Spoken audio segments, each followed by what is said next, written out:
Hello, welcome to Living Tech. In this tutorial, I will show you how to properly configure Samba's software resources to optimize performance.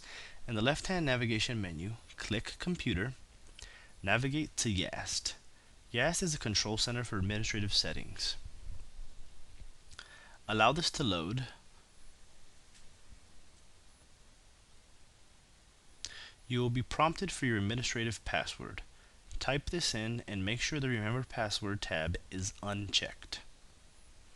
This will allow for proper security when changing administrative settings. Click OK and allow for the YAST Control Center to open.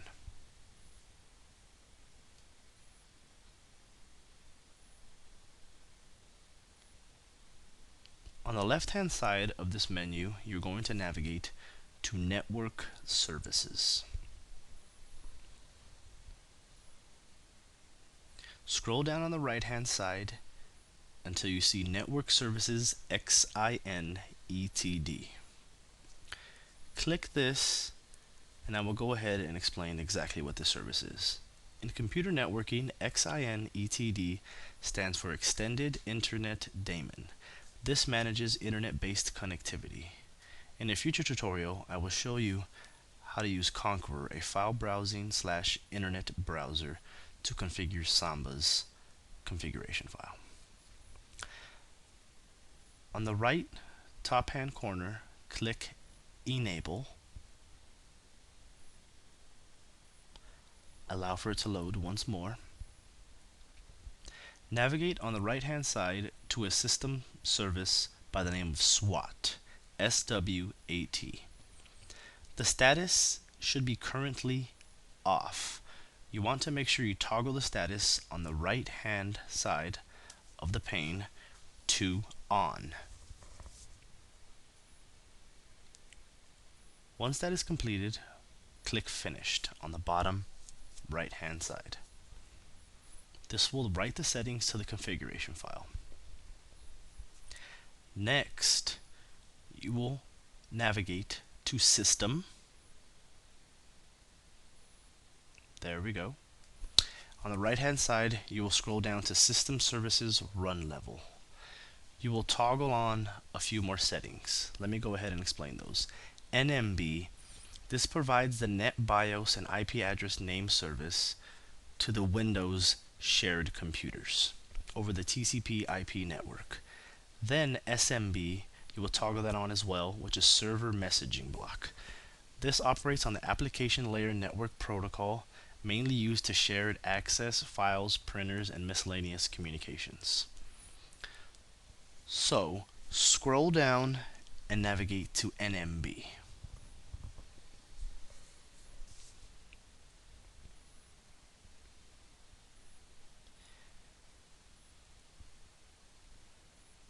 In the Enabled tab, you will see that NMB is currently set at No. Make sure you hit the Enable button on the bottom left side. You will be prompted with a successful window. It will return code 0. That is perfect. Next, you will scroll down a bit more until you see SMB. This is also set to No. Make sure you enable this as well.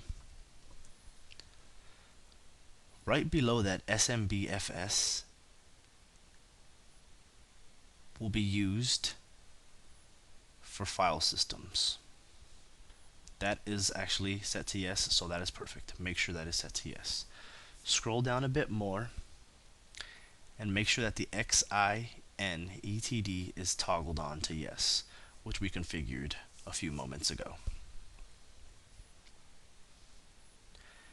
Then navigate to the top and disable the SUSE firewall. We will do this for now to simply make our job easier and make sure that Samba is working and properly configured as we are configuring the services now. This will return two successes. It will turn off the SUSE firewall and the SUSE firewall 2 setup. Click OK on the bottom corner. This will save the changes at run levels to make sure that these services are ran as soon as your system boots up. It will write all these changes to a configuration file, making sure that they are written perfectly. And now that is the first step in configuring your Samba before you go ahead and configure it through the Samba network resource. Thank you for listening to Living Tech.